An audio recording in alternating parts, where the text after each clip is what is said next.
That's true. Some money you can let go. Yeah. Yeah. So what if you were in a situation where somebody came to record in your studio and they brought the biggest check you've ever had, and they're the most and they're the worst talent you've ever had? Oh my God. That is a dilemma. At what point do you say, Gonna know all how right, big what's the next? check is. It's gonna have At the end of the album.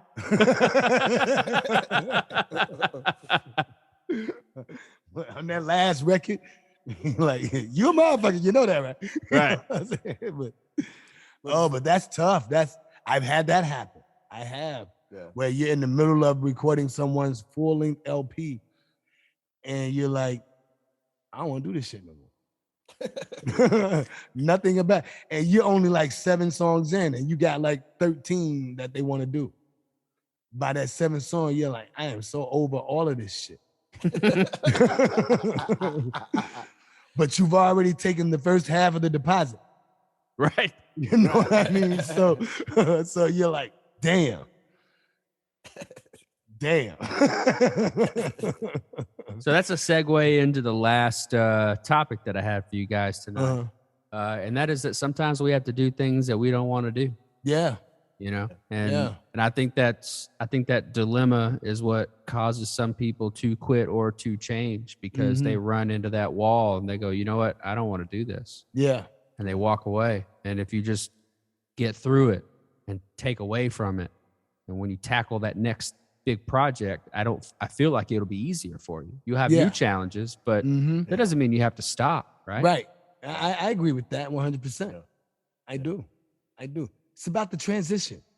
Yeah. Right. It's about the transition. How do you go from one thing to the next? Remember, Mike, you and I, we talk about, like, when we're making beats. You know, a lot of times you ask the question sometimes, how do you go from this point to that point? And I say it's all in the transition. It's all in how you pivot from the verse to the B section, or from the verse to the bridge, or from the verse to the hook. It's all in how you switch it at that moment that will glue it all together. Right. You know, same with what we do. It's all in the way we pivot. Right. You know, from one action to the next. You know. It's like, at the end of the day, it only affects you. Yeah.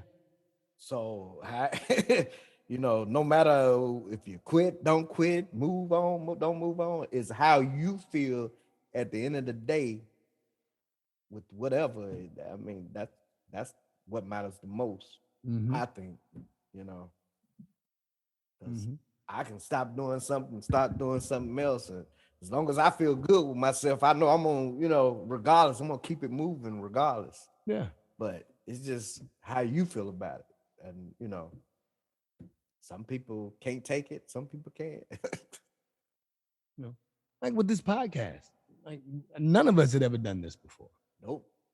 And when we first started talking about it, we all was like, we don't really know how this works. I ain't never did it. I don't know how it worked. You don't know how it worked. None of us knew how it worked. But it didn't deter us from giving it a shot.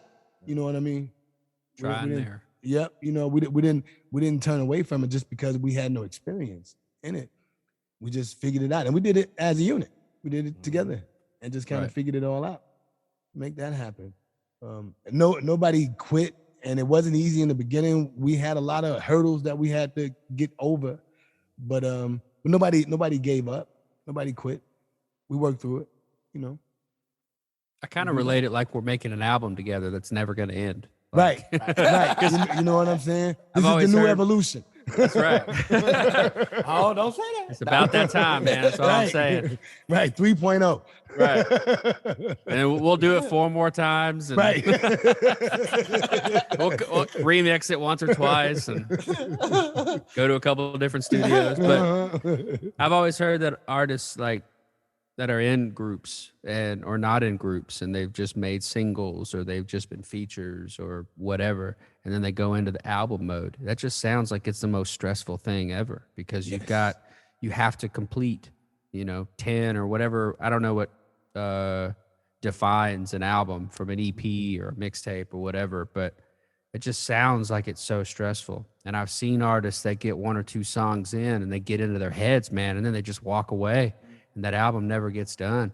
And so that's like this podcast thing. That's why I relate it to an album, because all of these podcasts are like songs, and we're writing them together and we're figuring it out together. And we don't really we have an overall idea of what we want it to be, but we don't know what it's going to become. And, like you said, even though we've had those hurdles, we're knocking it out the park. Yeah. Like, it's working. Yeah.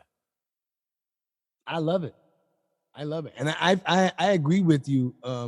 Like, this is like an album process. I know what album mode feels like. I do. I've been there at least 6 or 7 times. Like, when I'm recording an album, I tell my kids, all right, I'll see y'all in 9 months.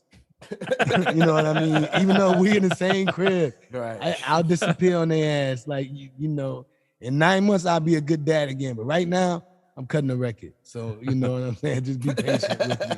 Don't sign up for any sports cereals. Right, you know what I'm saying? Right.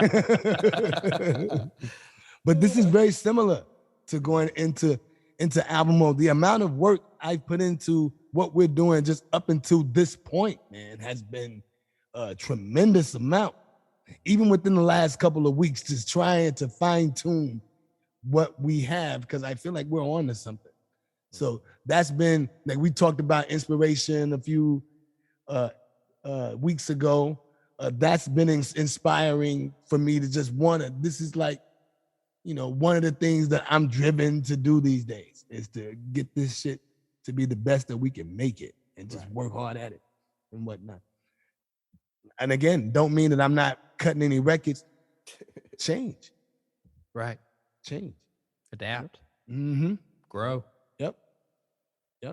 Have fun. Yep. Rule number 1. Absolutely. Rule number 1. It's the Peanut Butter Magic Show.